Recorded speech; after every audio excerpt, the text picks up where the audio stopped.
everything we do is a negotiation with the world, and a response. It's a call and response and a conversation.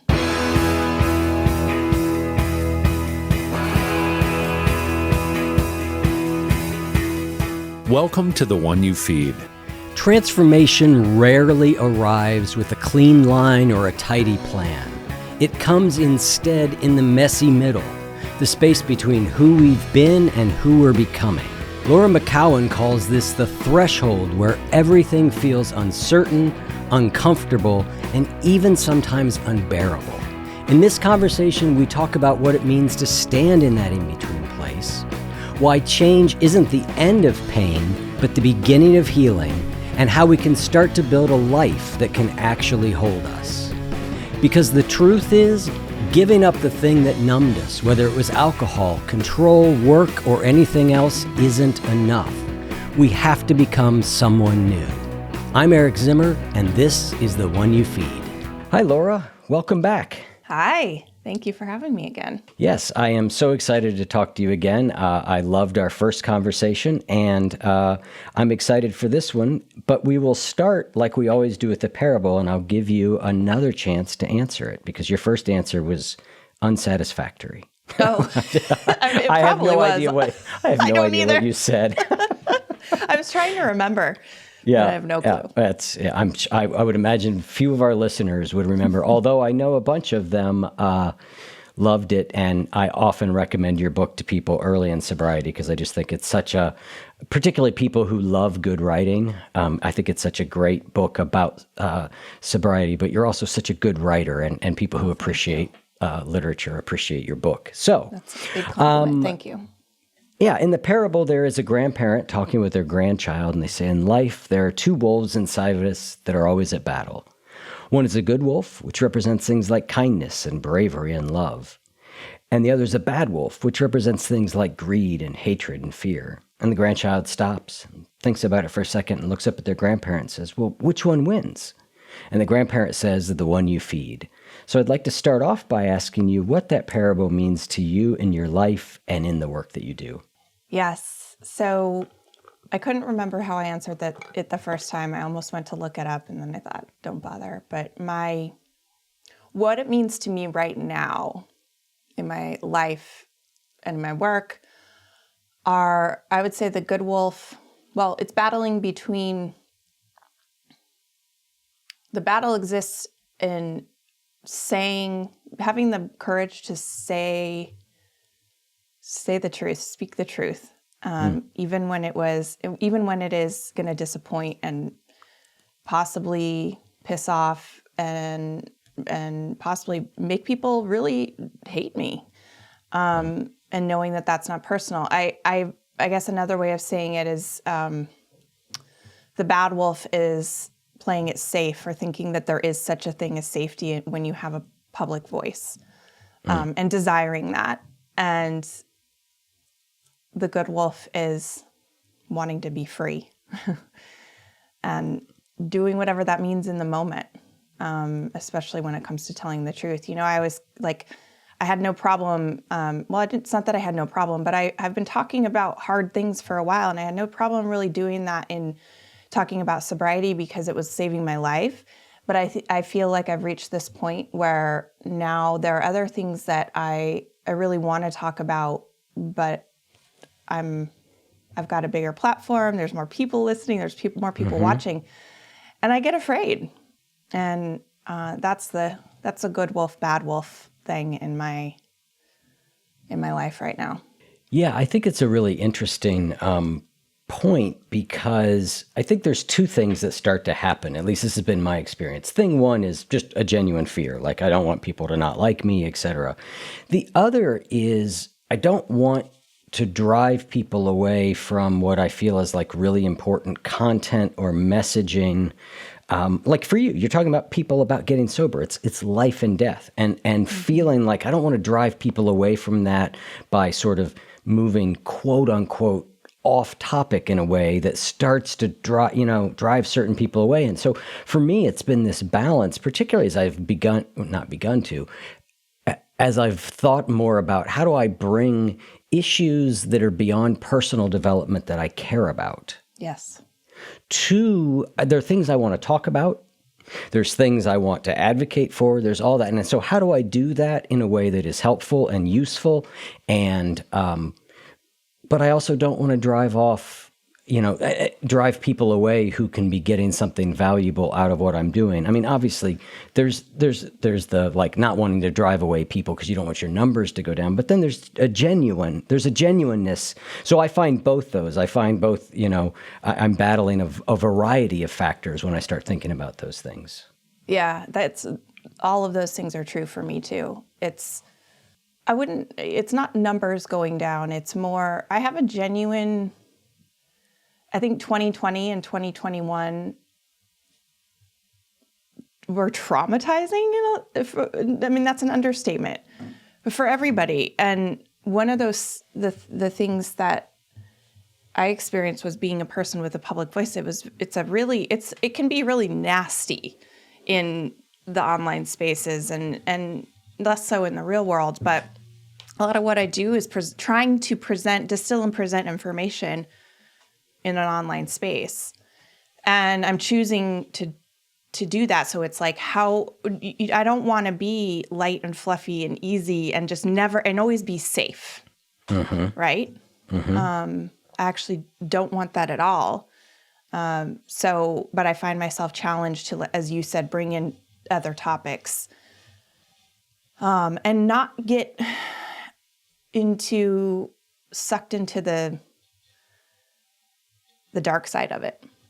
Yeah, it's tough to be able to put out what I put out with integrity, and then let whatever's going to happen. Yep. And I think for me, I've always sort of been like, well, we're not a political show, right? Like that's not what we do, right? And then you hit these points, at least I did, where I went, is this a political issue? This feels like it's a issue about basic values. And so, but even conversations about basic values seem to be political these days. Well, they are. It's challenging, I mean, Yeah, everything's political now. So, and maybe not that, I think this is a whole rabbit hole, but everything is political now. Up to a vaccine being entirely political. Yep. So that's just the world we're operating in. So I'm learning how to have courage in that space. And it's honestly, for me, it's really humiliating. And it brings up a lot of my old junk around people pleasing and wanting to, people pleasing. And that made me really sick. It was dishonesty at the end of the day, and really feeling like I lacked a center. That was not a good place for me. Yeah, there's a line that you said in a blog post not too long ago. You said, but there are some things that still undo me. The worst, feeling like someone I care about is mad at me. And I completely resonate with that. I think that is my biggest still Achilles heel, is that very thing, is like when someone is mad at me that I care about, it's really difficult. Really difficult. Yeah, and it's a small circle of people that can undo me like that. It's the people that that I actually care about, but it's so easy for me to snap into just my therapist says I have my coach says I have one of my defense mechanisms is called categorically wrong. I just go, you're right. I'm wrong. Everything I do is wrong. Yeah. Everything I'm wrong. And it's like this really dark shame spiral. Yeah. Not helpful. Yeah. In that blog post, you say, we hear about, flight and freeze. And you mentioned that there's, something called fawning, which, say more about that. Oh, yeah. That was a big learning for me, that we know of the fear responses typically as the, fight, flight, freeze, the 3 Fs. But that there's actually a fourth. I can't remember the psychologist that coined it, but it's called fawning. And it's in response to fear, we fawn over someone. We go towards them instead of running or freezing. We go towards them. We kiss their ass. We try to appease them. We abandon ourselves entirely and our needs entirely. And that's me. That was my primary coping mechanism, is fawning. Not always, but with a certain type of person, and of course it mimics childhood stuff and everything like that. But it's, that was really helpful to me because it named something that I've experienced so acutely. And when you're doing it, it doesn't make sense. It feels terrible, but it's all an appeal for safety, for keeping the attachment. It's like keep your enemies closer type of thing. Like if I just get closer to them, if I do anything, whatever I need to do to make myself okay in their eyes, then I'll be okay. Yep. Yeah, it feels terrible, and so does sort of just staying sort of centered in myself and what I think and what I believe, like it's that, which I think is the way when we try and change a lot of old patterns, sobriety being a great example. It's like early on in that change process, it's really difficult. Like, which of these feels worse? They both feel pretty bad. Yeah, no kidding. You're not picking, it's a true dilemma in the Greek tragedy sense of the word. You're not picking between one nice, peaceful road and one terrible road. It's both feel terrible. It's just, right. Which is gonna, good wolf, bad wolf type of thing. It's like, yeah, it does feel terrible. I mean, for me, I found it was intolerable to sit with myself in discomfort if someone was mad at me. It was absolutely intolerable. So I have to give myself some credit that I don't do it so much anymore. But there are of course still instances here and there where, one is where my partner and we got into a fight about 3 months ago, and we've been together for almost a couple years at this point and have a really beautiful, solid relationship. And when we got into this fight, it wasn't like World War II. It wasn't even a big fight, but this is where we go, right, in conflict. For me, it felt like the relationship was on the line. And it took everything in me not to just try to fix it, just immediately fix it. And the couple days where the storm was brewing between us and just had to wait for it to settle were really, really difficult for me.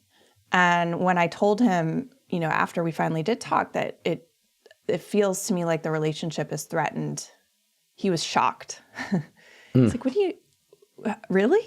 We're just fighting. Settle down, Laura. Yeah, we're just fighting. This is fine. But, that's trauma stuff kicking up. That's right. It doesn't feel fine. I think that with stuff like this, I think we often think that we'll get to a point where we'll do enough healing and enough inner work where we'll be able to do that sort of thing. Like I'm gonna say something's not okay with me, and then I'm gonna step back and I'm not gonna fawn, and I'm gonna do it. I heard this from somebody recently. Step into my power. And I was like, well, yes, you are stepping into your power, but it's really important that you recognize you're not going to feel powerful. Probably in that moment, you're going to feel terrified. Yes. If you wait until you feel powerful to do it, there will be no doing it, And That's so, right. I think what you're saying is so important is I was able to do it, but boy, it didn't feel very good. No, it felt terrible for, the whole, not sleeping, not eating, the full catastrophe. But you do it. And that's what it means to be in love with someone, whether it's a partner or a sibling or a friend. You're not, if you feel comfortable 100% of the time and you're never afraid and you're never hurt and you're never feeling the weight of loving them. And I mean that it's my friend Jim Zartman, who's a coach and a pastor, says, like being married, this is quite gruesome, but it's like having each of you has a revolver that you put your partner's finger on the trigger, and you just trust that they don't point it at your head, and you trust that they're not going to pull it. So that's just the way it is. If you're really open, you're going to risk being shot. I think that's an interesting idea that I've seen more and more of this. I feel like when I first got sober, which was like 1994, but I think even probably around when you got sober and when I got sober again the second time, there was a lot of talk about codependency. There was this real sense that, and I think some of this I got from Buddhism, which can be interpreted this way if you're not careful. The sense was that the psychologically healthy person was this independent, whatever you do doesn't affect me. I'm so secure that I don't get ruffled by anything. And what I've seen really change over the probably last 4 or 5 years, is more of an understanding that, kind of like you're saying, that healthy love means that we are vulnerable to someone, and we can be hurt, and we can, so I think it's sorting that out, like what's trauma informed response, what's unhealthy response, and what's normal human, like my partner's upset with me, so of course it feels bad. God, yes, absolutely. I'm so glad you brought that up.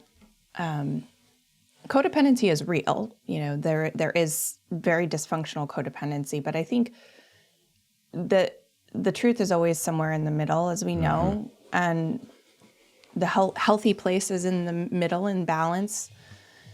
And yeah, it's murky.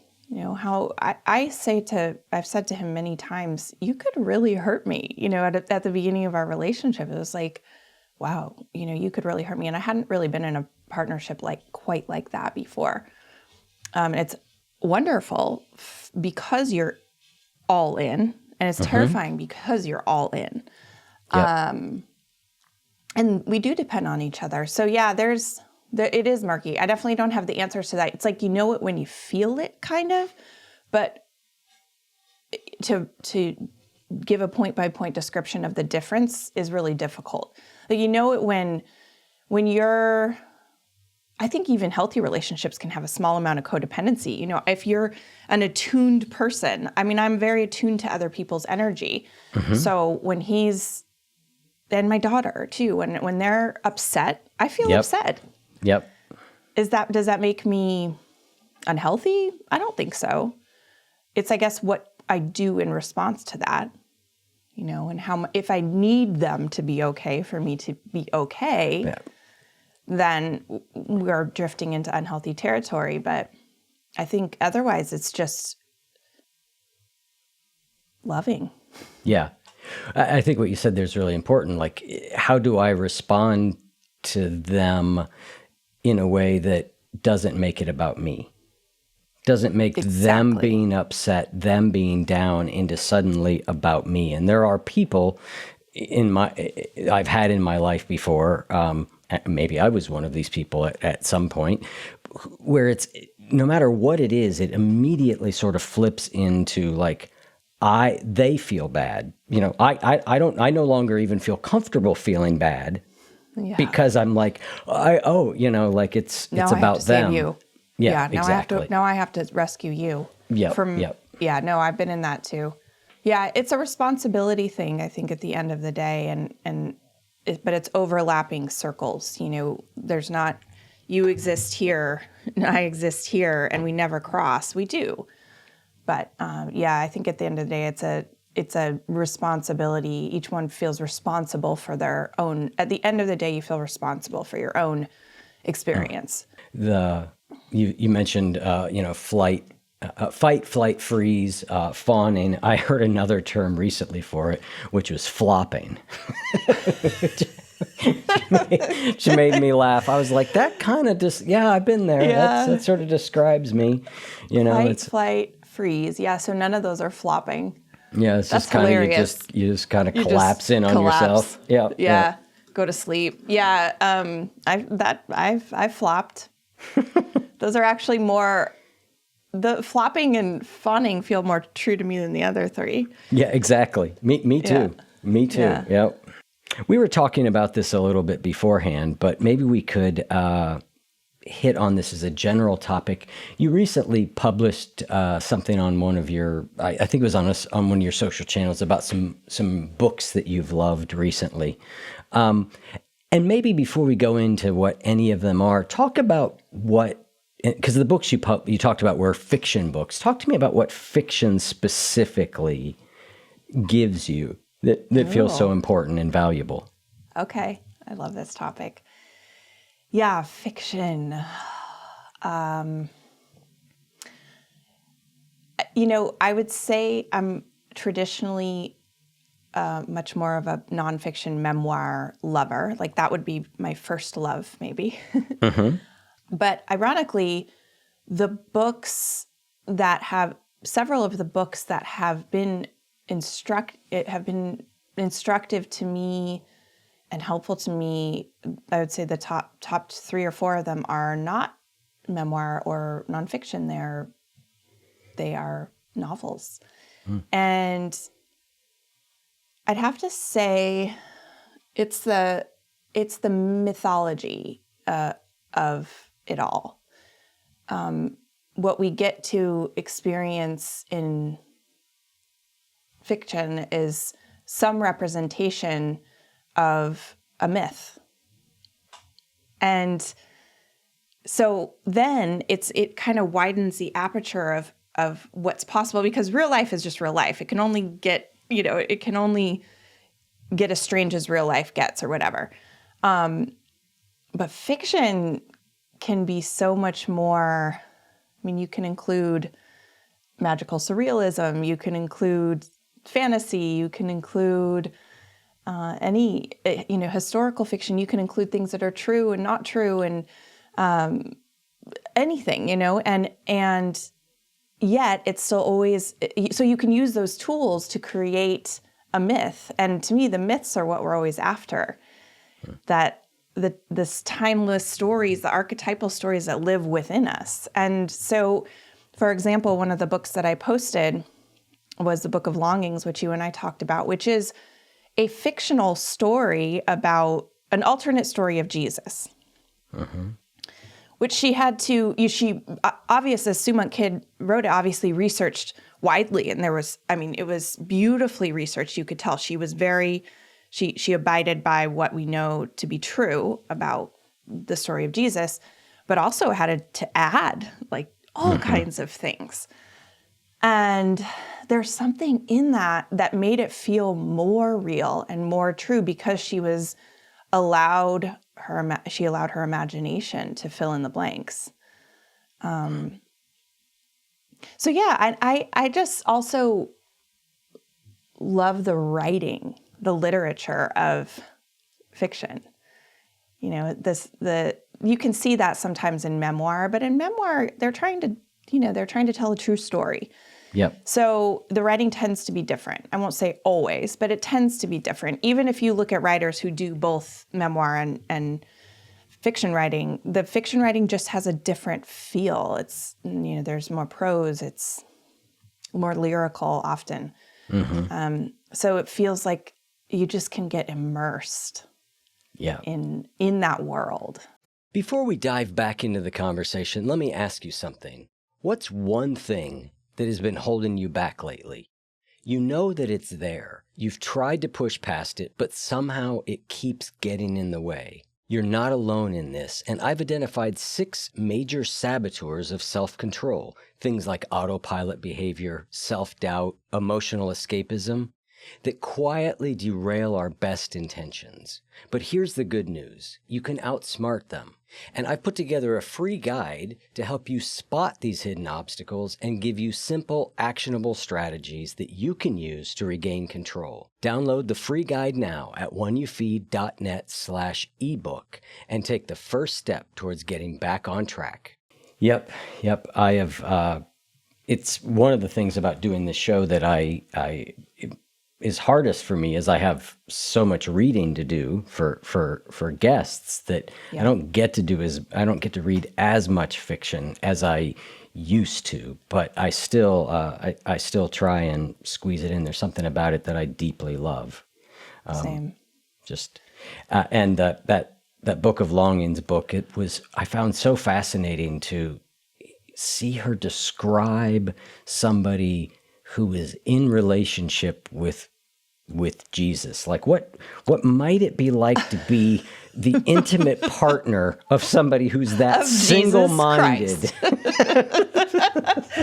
the most meta character in history, you could say. Yeah. And well, what's so great is, it's not easy. You think but if you really think about Jesus was kind of a, not always an easy to get along with guy. It's amazing. But that's not all it is, because she is an amazing character in her own right. There's I know you've got a line from that book that you love, which I'll let you share in a second. My favorite line from it was I think it was a prayer she offers or something, which was, "Bless the largeness inside me, no matter how I fear it." Oh, I just got goosebumps. Yes, that was also one of mine. Bless the largeness in me. Yep. Yeah, I want to, if you don't mind, I'm going to just look up the full. Yeah. It says, "When I am dust, sing these words over my bones. She was a voice." That's so good. Yeah. When we interviewed, when I was going to interview her, I think I had read something of hers years before, but hadn't in a while. So I just kind of immersed myself in her world for 3 weeks, and it was just lovely. When Ginny and I drove to Atlanta and back, we listened to some of the books on tape, and I read that book, and it was just, I guess they're not books on tape anymore. I guess that's not really what it is. Oh, that's okay. I understand what you mean. I listen to books on tape too. Okay, good. On my iPhone.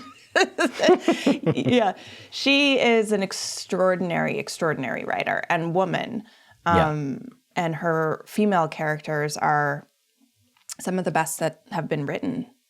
Her first book, The Secret Life of Bees, that was when I fell in love with her work, and I think when a lot of people did. It was her first novel, and it was the women in those characters, and the women in that book, and then Anna in the Book of Longings was among the best I've ever read too, and strong female characters. The divine feminine is what she really captures. Yep. Did you read her nonfiction book, When the Heart Waits? No, I didn't. Oh, you should definitely check that one out. There's some really amazing stuff in there that will be right up your alley. Great. I will absolutely do that. Yeah, I read Dance of the Dissident Daughter, which is her sort of coming to terms with Christianity. But I haven't read that one. I will. So let's change directions a little bit and talk about, your book was called We Are the Luckiest, but you've created something called We Are the Luckiest Club. Tell me a little bit about what that is and what's happening there. Yeah, it's actually just called the Luckiest Club. The Luckiest Club. Which I'm glad, because that would be a mouthful. No problem. The Luckiest Club, so TLC. Very nice. Makes it easy to remember, and it's also kind of meaningful. I created TLC in what happened is in around early March of 2020, when the world started to shut down. I remember sitting on my couch. School had already been canceled, so my daughter was home, And we were still in that stage of where, is this it's going to be for a couple weeks, or, it's like, it was all new. We weren't quite sure how big it was or how long it was going to last. And I remember sitting there working, and I got an email I saw a Facebook post from the AA group in my local town saying, we're not hosting live meetings from, here on out, and we'll stay tuned. And I went, holy shit. Yeah. Okay. For some reason it was that, not school closings or, because that room had stayed open in every blizzard. I'd never seen it get shut down. Mm-hmm. So I thought, oh, this is bad. This is bad. People need those meetings to be open. And of course it wasn't just my town. It was like everywhere. So I thought, I know how to host meetings, not AA meetings, but I can host a meeting. And I put together this format just based on my own, some of my experience in AA helped me actually think of a format, but I included different readings of my own choosing. So I got to include poetry and literature and whatever I felt like reading, which was really fun to me. And I just kind of decided to do it. I didn't think through much. I posted something on my website. People could sign up. When they signed up, they came to a page that showed the schedule. And I was hosting all of them. And I was hosting 1 or 2 a day, a week, right? So 7 meetings at least a week, a couple times a day. And it kind of, I did that for, I would say 2 months. And it was awesome. It actually helped me so much in that time. And hundreds of people started to show up. And I was, when you just know something is happening, like something was happening. And so many of these people had never been to a meeting because they never did AA. They weren't even sober yet, but they had been on my email list or followed me or whatever. So this was their first experience of community and sobriety. And that's life-changing for people if you've never felt that, never experienced that, and they could do it, especially with what was going on. It was really neat. But it got to be obviously like, okay, I can't keep doing this because this is a lot. And so I thought I was like in real time in meetings talking to them, like, I don't know what I'm going to do. I'm thinking about it. I'm trying to figure it out. And then I set a date. I was like, I'm going to stop them at this point. It was like 3 or 4 weeks out, right? And people were like, please don't stop them. We would pay money, do what you need to do, but, we hope these continue. And so I over a couple weeks, put together a team, hired people to lead the meetings, came up with a format, essentially, rolled up a quick, business, and TLC was born. So we started with about 10 meetings a week. I led 1 or 2 of them, but the rest were led by other people that I knew in sobriety, and which was really neat because people that from all different traditions and backgrounds and demographics and experiences, and it was just really cool to see what was going on. So we started, we had a private forum off of Facebook where people could talk, and then just the meetings. That's all it really was. There was nothing much to it. And then, of course, it evolved. So because it was really working, like it was giving that core group that I started with were like, some of them had been in sobriety for 20 years, and they were like, I needed this. Like, this is revitalizing my own sobriety. And, we have a guy named Mike B, who's in his early 80s, who's a host, and he has been sober for 35 years. And he's like, this is the best thing that's happened to me. And, we have younger people, older people. It was something that I knew was really special. And we all felt that. So fast forward to now, February 21st, 2022, and we have 35 meetings a week. We have newcomer meetings and beyond 1 year meetings and BIPOC meetings and queer meetings and newcomer.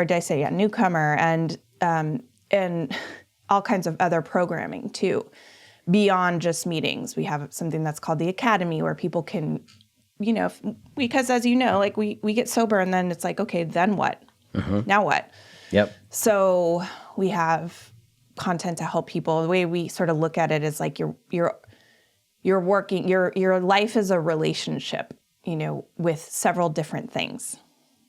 And in sobriety, you have to strengthen that relationship, go from unhealthy to more healthy if possible in that relationship. So the relationship with self, the relationship with others, relationship to body, the relationship to money, finances, and the relationship to work are the ones that we sort of focus on right now. And it's been quite a ride. I bet.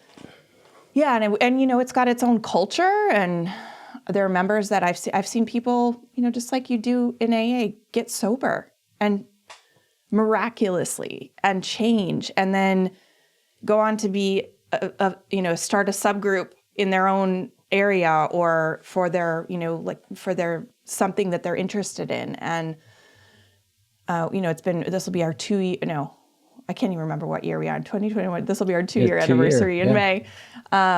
It's wild to think that it didn't exist at some point, because it's just this like almost fully formed child now. I'd say it's like a teenager. But yeah, I was saying before we got on that I didn't really expect to do it, but it's also like, of course, it makes sense that this is what was going to happen. Yep. This is what was coming. Everything was sort of in preparation for that. And it's probably the most special thing that I've ever been a part of. In AA, which is the program a lot of people would be familiar with, right? There are different aspects of what make up AA. There's obviously the fellowship, the getting together, the meeting with people, and then there is the program, which is you follow the 12 steps.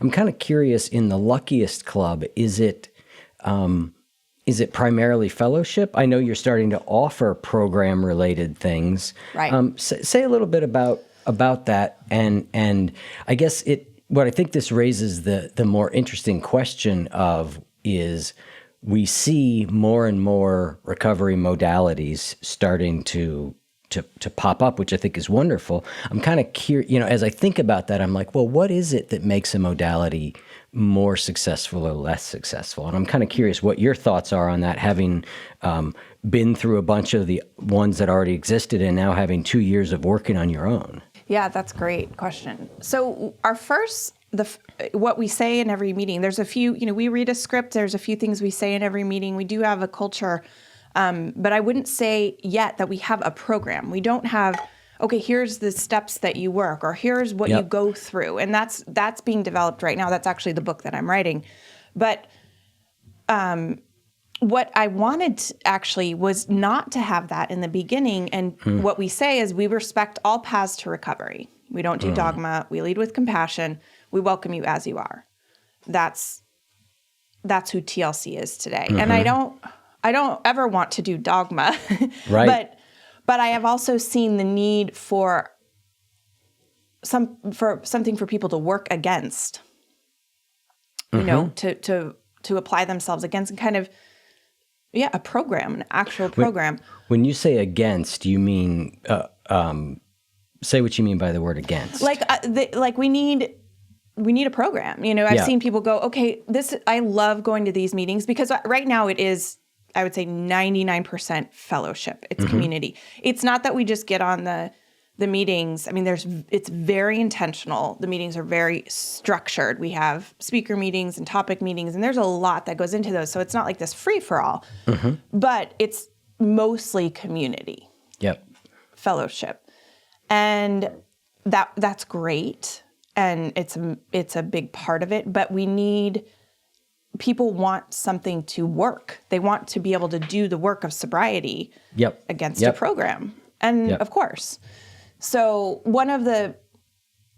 I would say what we have as far as a program goes right now, which isn't really a program, it's more like a mission statement or a credo or something, is at the beginning of my We Are the Luckiest book, there's the epigraph is actually a list of 9 things.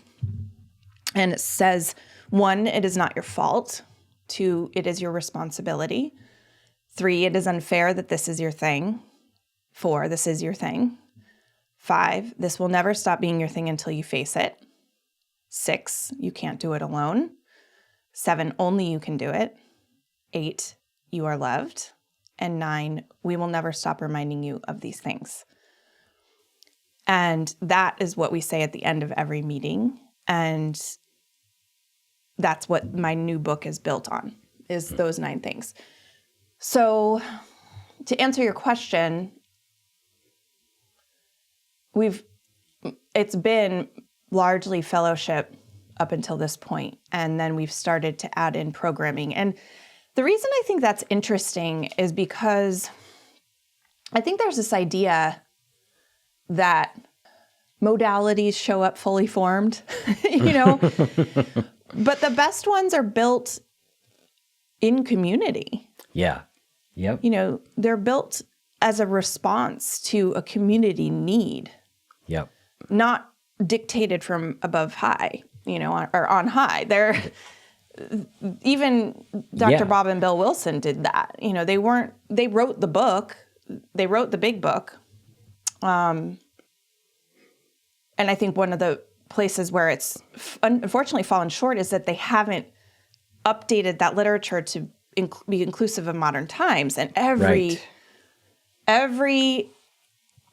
spiritual tradition, that is the marker of whether something stays relevant or not. And it's usually done as an oral tradition. It gets modernized and relevant to the context of the times. But that is what we're doing with TLC, what we're trying to do. It's imperfect also. As soon as you nail something down, you're saying what you think is important. Yep. And you're excluding other things, right? You can't do all the things. No program can be all the things. And that's something I've had to come to terms with, like that.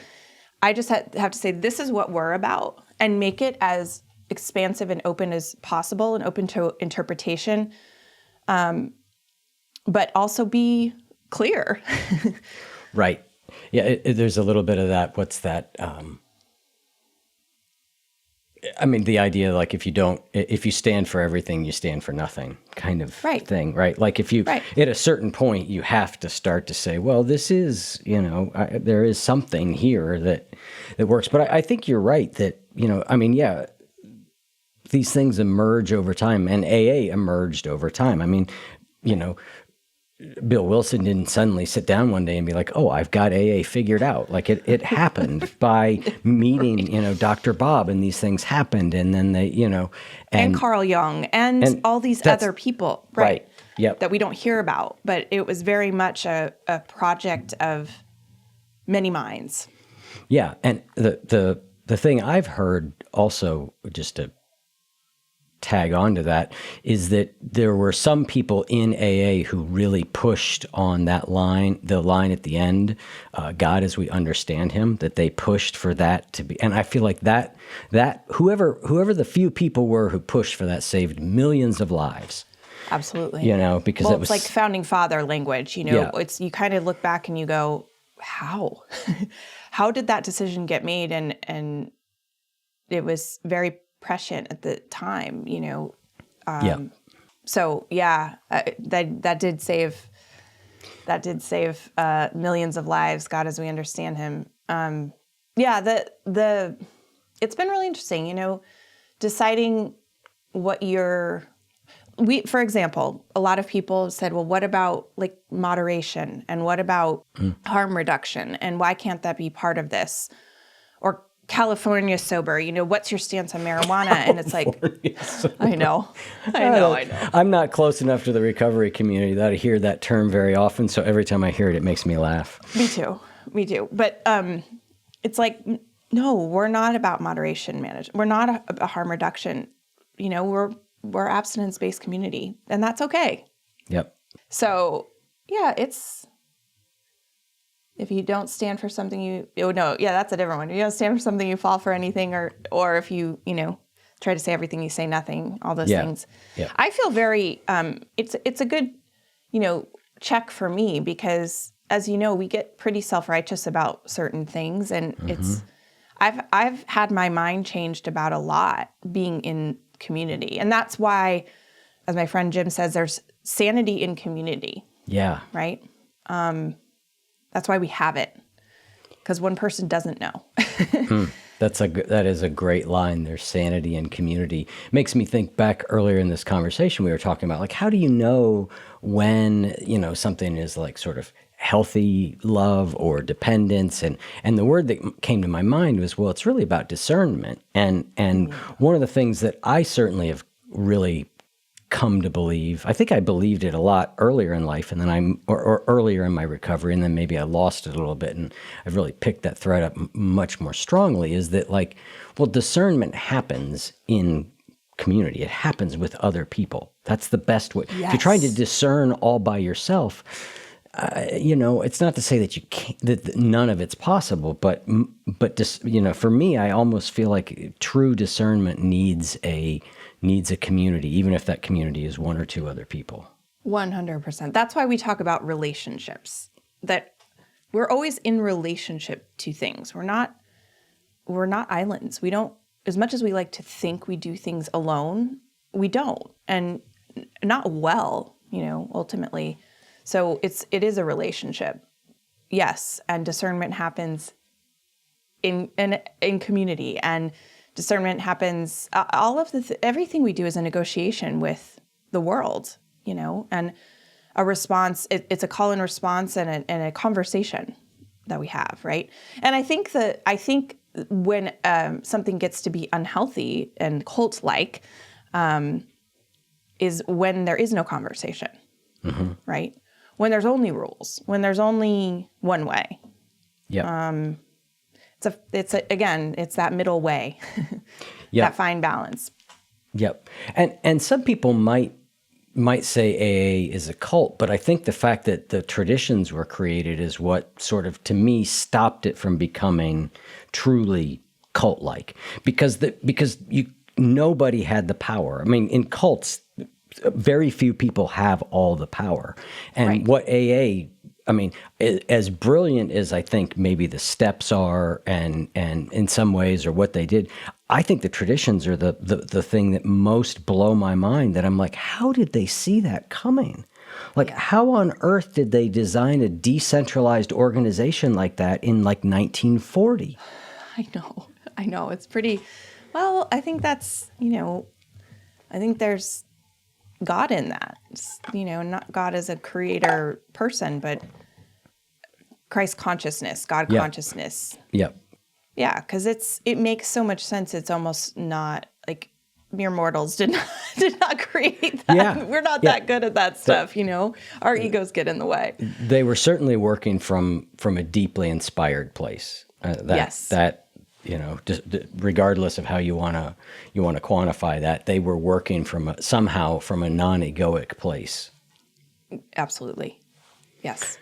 So I want to go to the 9 things that you read at the end of the meeting, which were the epigraph to your book. We covered some of these in our first conversation, but given the fact that you read them in every meeting means you, like I probably believe, you can't really hear these things too often. And I love it that they are... they're, at least some of them are just pairs. They're paradoxes, right, that you sort of put in there. And I'd love to talk about, it's not your fault, but it is your responsibility, because I think this is such a critical piece of recovery, regardless of what it is we might be trying to recover from, whether it be alcoholism or addiction or trauma or any number of different things. But this idea that, it's not your fault, but it is your responsibility. And share a little bit about why that's so important, and maybe share what happens if you get stuck on either side of that.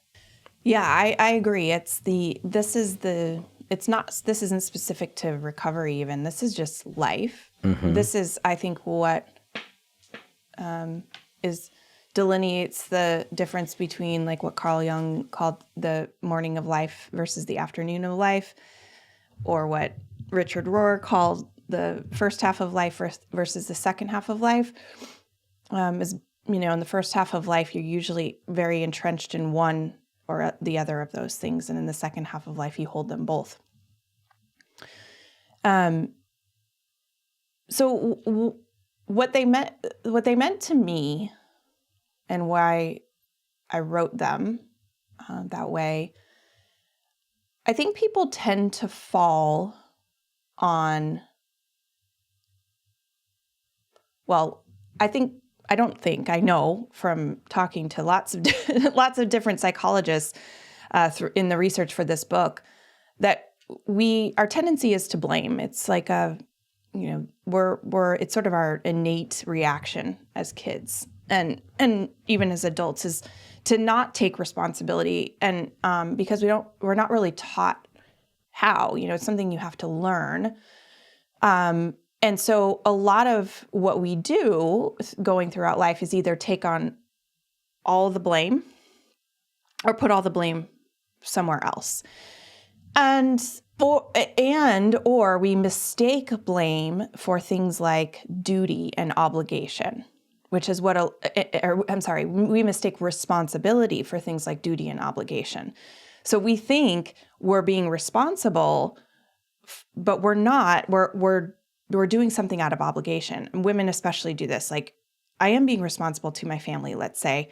I do everything they ask me to do. I show up everywhere. I am at the mercy of everyone else's needs. No, that's not actually responsibility, because you're not in there.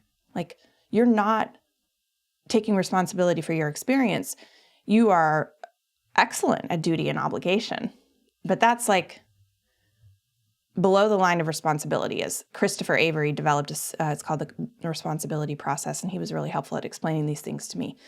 But so when we enter into recovery, or when we're mired in addiction, our self-blame or other blame on others, is very thick. It's like really it's the world that we're living in. Tons of shame. Not only is this terrible, but I'm terrible. And nothing happens there. We can't get out. We can't get anywhere with just, it's my fault. It's just all my fault. And we obviously for cultural reasons do believe it is our fault. We still very much live in a world that doesn't understand addiction, where addiction is a moral issue, where people who get addicted are just need to make better choices. They lack control, willpower, all those things. It's getting better, but unfortunately that's still very, very true. And so we feel, like pieces of crap. So when people first hear "it's not my fault," it's like this, it gives them permission to breathe, essentially. Okay.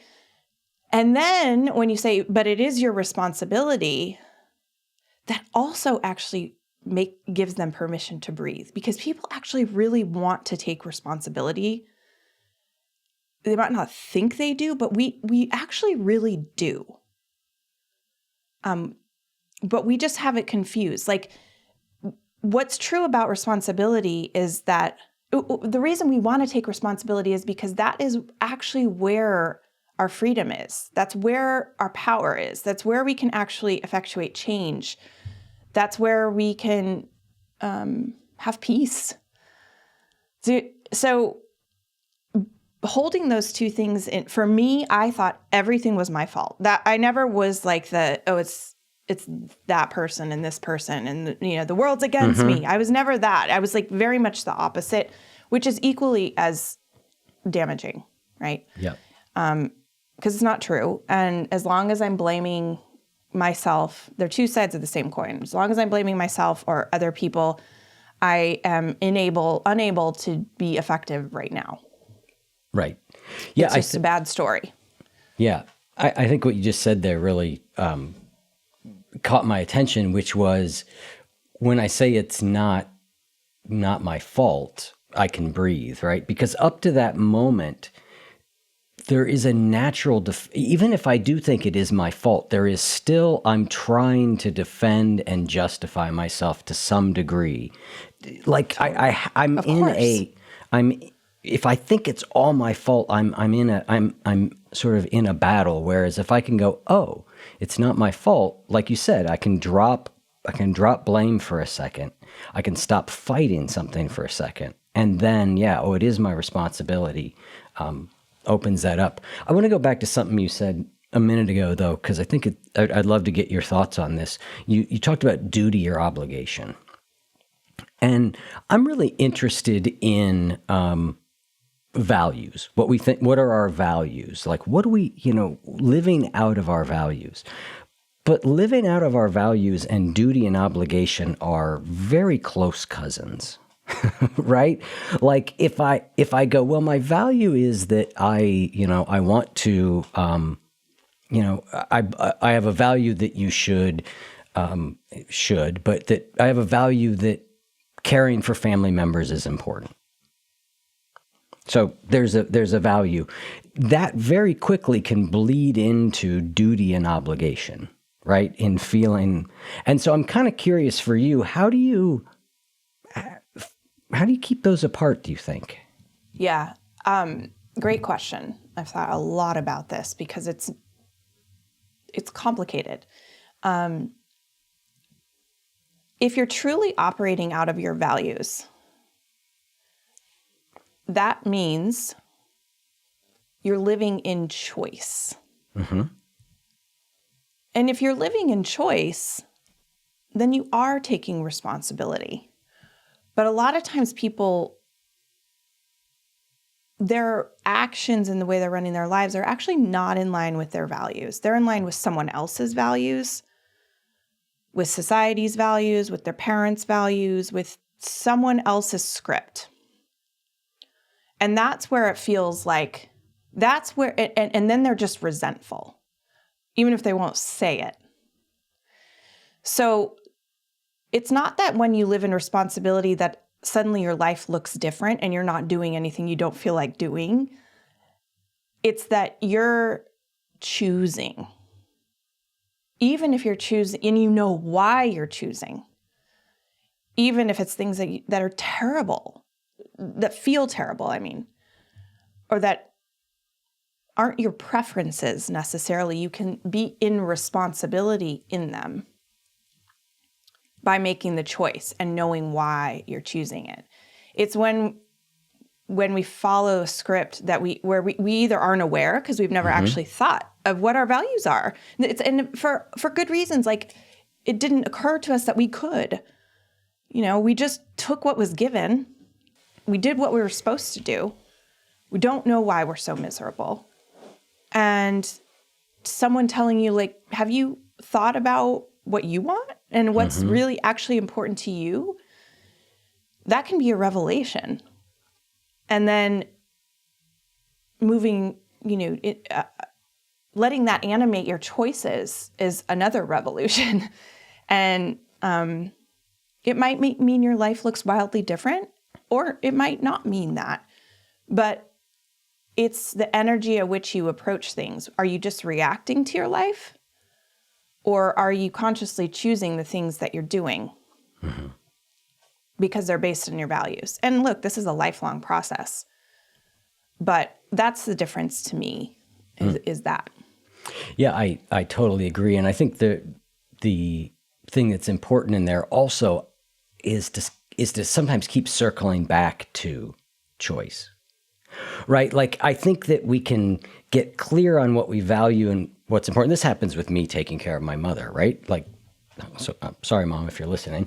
But it starts from a place of like, I care and I want to do it and it's a value. And then if I'm not careful, it starts to feel like duty and obligation because I forget.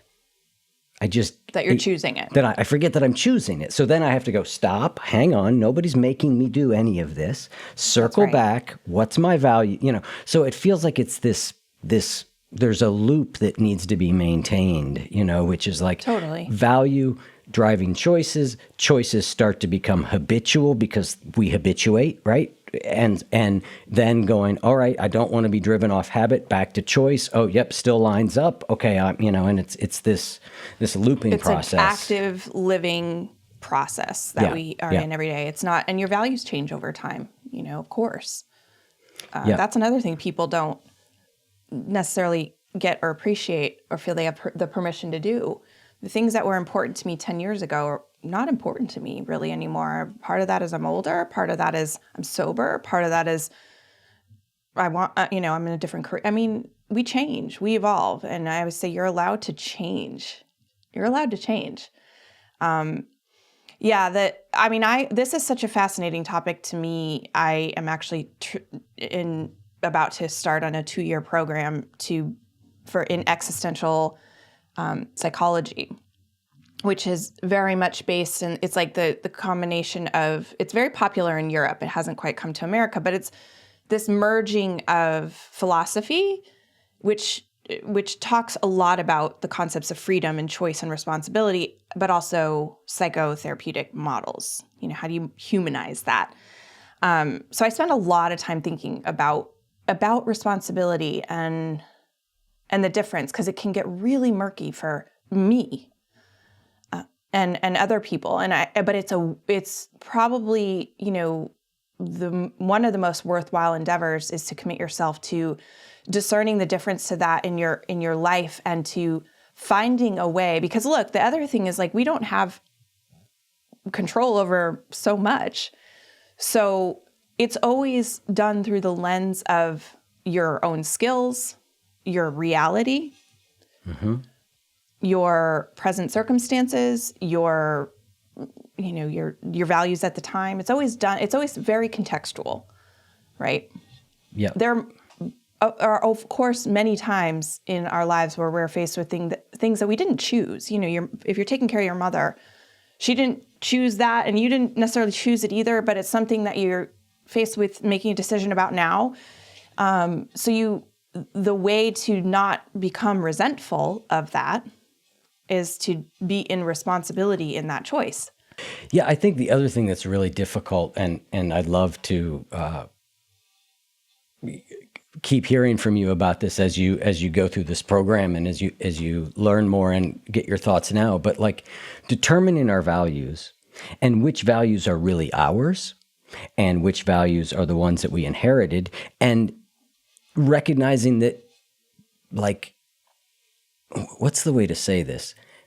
Everything about us is conditioned by the past, right? Mm-hmm. Like, we have been, so this gets really, I get kind of not hung up, but I spend a lot of time thinking about, like, well, what's my real value? Well, okay, what does that mean? Like, how do I know? Like, yeah. Because, who am I? I'm a combination of the forces that have acted upon me.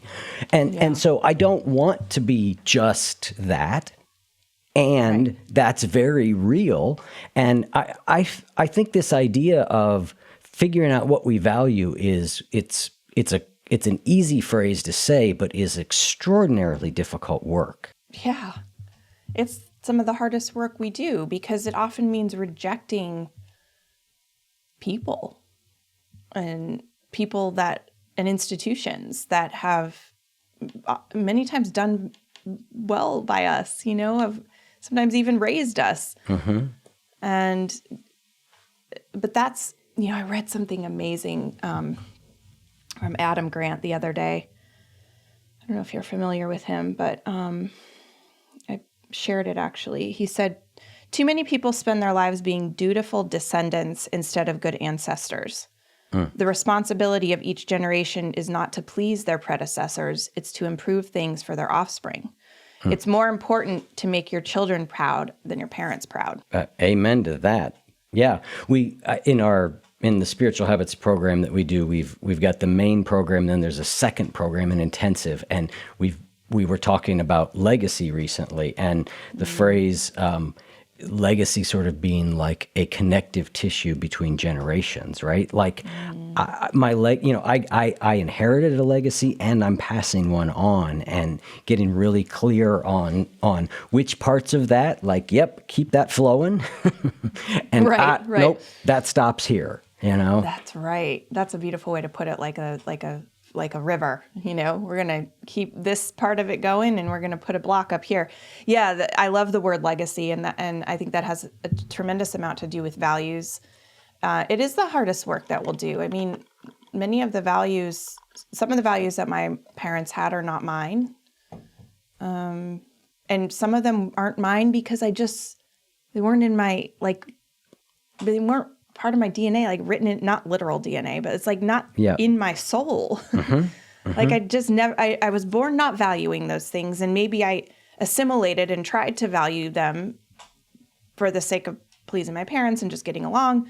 But then you grow up, Carl Jung thought that the highest evolution of a person is individuation. And I think that has everything to do with values and being in touch with yourself. I mean, that's the prerequisite, is you have to actually be in touch with yourself at any given point in time. And what does that mean? Be in touch with what? Well, I think that's I think there's a couple answers to that, and shit, I don't know. This is out of my depth, but this is how I understand it, is my unique blueprint, my dharma in yogic philosophy, my fingerprint, my soul, what I was set, what I was set here to do. And I look at that as the part of me that is most connected to God, as I understand God. It's like the how can I put this? I feel we all have a role that we're here to play. And I mean that quite literally. Like, if you think of nature, everything is sort of by design. And I don't look at this like there's a big creator and it's all, pulling strings. It's bigger and more weird than that. But that animals, for example, don't get confused about their dharma. My cat is not trying to be the dog or the squirrel or the frog or whatever in my yard. They're just freaking cat. And we're a lot more complicated than that. But I do believe that we have in us a blueprint of sorts. And this isn't something I made up. Like, this is the story. This deals with archetypes, but it's also the story of like Arjuna and Krishna in the Bhagavad Gita. It's this idea of dharma. And I do believe that. And I think that ironically, when we do that, when we take on that mission fully, it actually destroys the ego. And we become less us in the egoic sense and more in service of the world. Boy, I could unpack that for about 6 hours, because I have so many questions in there and so many thoughts that we can't follow that down its deep rabbit hole. At some juncture, I would love to, because it's so interesting as I've gotten deeper into, I'll just say this about it, as I've gotten deeper into my various spiritual awakenings, it's almost that the deeper I've gone, it's in some sense, it's been that the personality sort of dissolves. And so the question that I end up with is there a particular nature of quote unquote Eric that exists beyond the genetics that I came into this world with, and the things that have happened to me? Is it I've just sort of brought that form into my source energy that came flowing in, right? Or which just means that then, okay, there are these elements, but at which point do I go, oh, that experience was part of my dharma. That experience is part of my conditioning that I don't want, Yeah. It gets very, very, gets very philosophical very quickly. Well, I think one way that makes sense to me, this is why I really love the first half of life, second half of life idea. I'm rereading right now Richard Rohr's book, Falling Upward, so it's fresh in my mind, but that the first part of life is all about building the container. We actually need the first part of life. It's not that it's less important or it's somehow stupid or like it's not, we need ego. We need to have a healthy ego. It's like you need to learn all the rules so you know how to break them type of thing. We need a healthy ego to establish ourselves in the world, to build that container and to begin the individuation process. And then the second half of life is deciding what to put in that container. And I think as we put the things in the container, we kind of disappear. It's at the end of my book, one of the last lines was what I've come to understand about sobriety is like this unfurling, and over time it's become less me and more God. And I didn't even write that. Like I know that's true, but I'm making myself sound like this very like I don't want to sound like this religious person because I'm really not, but I am becoming more and more spiritual as time goes on. And I'm drawn to those teachings because it's what feels the most true to me. Before we wrap up, I want you to think about this. Have you ever ended the day feeling like your choices didn't quite match the person you wanted to be? Maybe it was autopilot mode or self-doubt that made it harder to stick to your goals. And that's exactly why I created the 6 Saboteurs of Self-Control. It's a free guide to help you recognize the hidden patterns that hold you back and give you simple, effective strategies to break through them. If you're ready to take back control and start making lasting changes, download your copy now at oneyoufeed.net/ebook. Let's make those shifts happen starting today. oneyoufeed.net/ebook. Yep. There's a quote I used in this spiritual habits program yesterday that I love from Jack Kornfield. He said, there are 2 parallel tasks in spiritual life. One is to discover selflessness. The other is to develop a healthy sense of self. Yes. Both sides of that apparent paradox must be fulfilled for us to awaken. Ah, that's beautiful.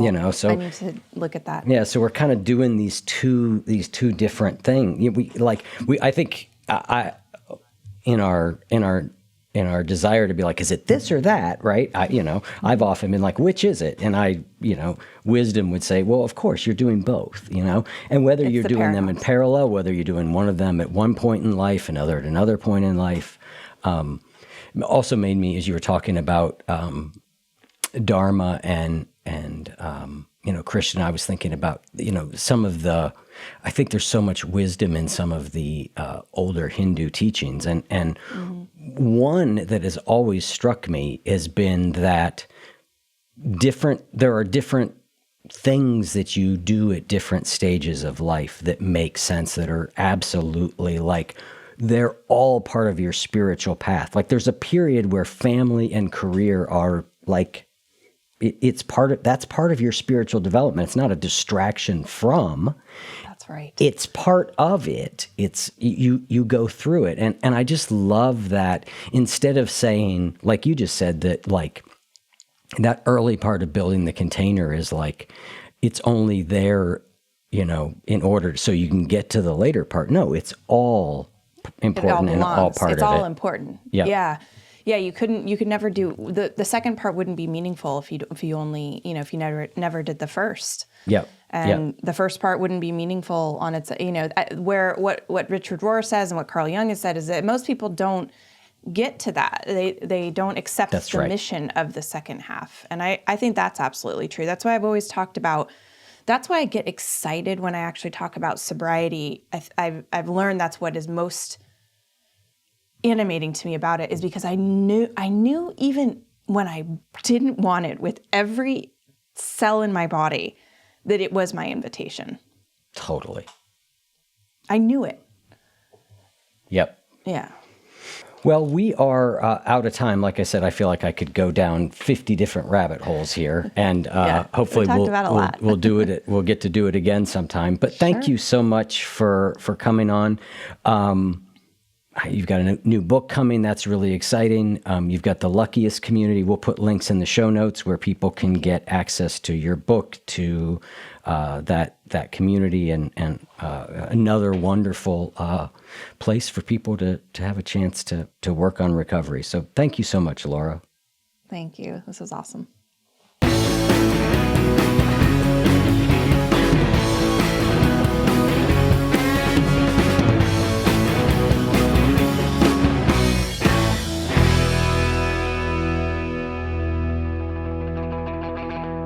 If what you just heard was helpful to you, please consider making a monthly donation to support the One You Feed podcast. When you join our membership community with this monthly pledge, you get lots of exclusive members-only benefits.